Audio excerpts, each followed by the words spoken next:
It is I, Jordan, your knight in shining review armor. Take heed of my thoughts on Capcom's latest revival, Ghosts and Goblins Resurrection. Count the number of times I send poor Arthur to his doom, and post it in the comments below. Let this spooky adventure commence! Raising the video game dead is a common way of cashing in on nostalgia for classic games, and companies like Capcom have already done their fair share of digital necromancy with the Resident Evil series, for instance. While those remakes have generally been well received, it's hard to say the same for the latest in their infamously challenging Ghosts and Goblins series, Ghosts and Goblins Resurrection. While there's no denying its brutal difficulty and boss fights, main character Arthur feels sluggish to control, and trial and error is too frequently the only path forward through each of the stages. Charming storybook visuals aren't enough to make this entry worth exhuming from the cold ground. Like previous Ghosts and Goblins titles, the story begins with the princess being abducted by a demon, and Arthur charging off to save her. The world map is presented a little differently though, with players given the choice of 2 stages initially, and then once more before the remainder are laid out in a linear fashion. After completing a stage, you can return to previous ones to improve your high score, uncover treasure chests, or collect umbral bees, which can unlock spells or perks to assist Arthur on his way. Some of the spells are taken right out of Super Ghouls and Ghosts, such as the screen-clearing lightning bolt of Thunderstorm. The stage selection screen shows how many bees and chests can be found in every stage, and displays your progress towards each goal. The basic gameplay will be familiar to anyone who's played a Ghosts and Goblins or Mega Man game: jump and shoot, or in this case, throw lances, daggers, arrows, and more at the scores of demons and undead that stand in your way. Even on the lower difficulty settings, enemies pose a constant threat, whether that's through projectiles they launch in the air, their ability to tank multiple shots, or their sheer speed and number. It doesn't help that Arthur moves like molasses, and his jump never seems to be long or high enough to see you safely over a gap or a particular monster. On the other hand, the shooting part of Arthur's kit feels great, and as a result the boss fights are always quite satisfying, even if still quite punishing.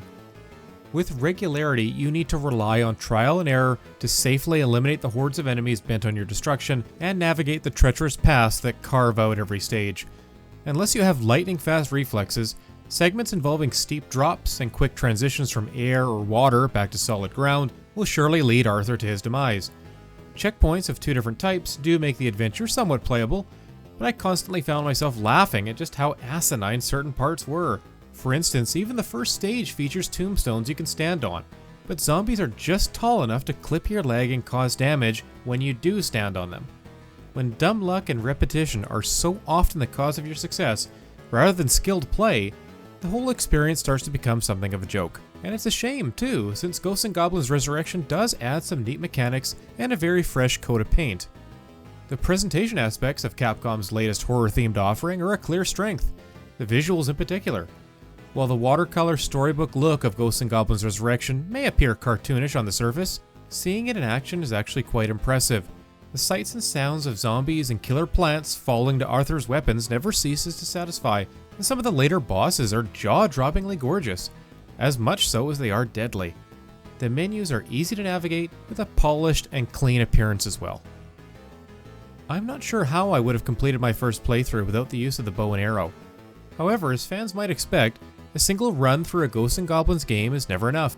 Earning the true ending requires revisiting a shadow version of every stage that ups the difficulty with new enemies and obstacles.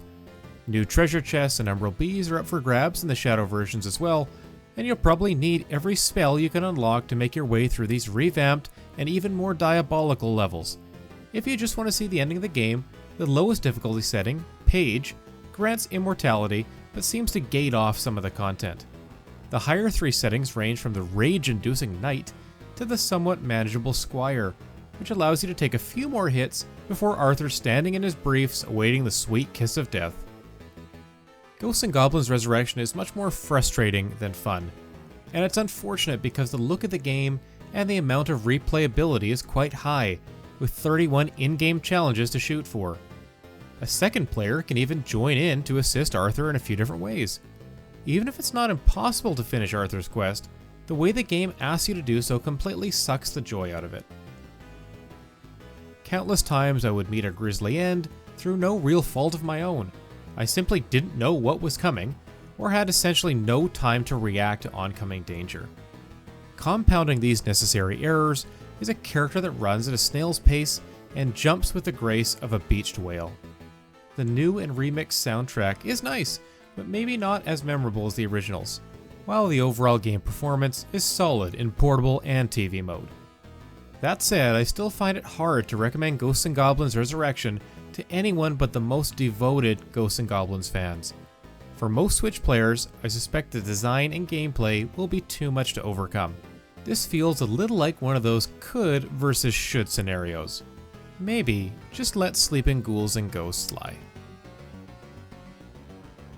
This video was made possible by our generous supporters on Patreon. Check out patreon.com/NWR for all the details.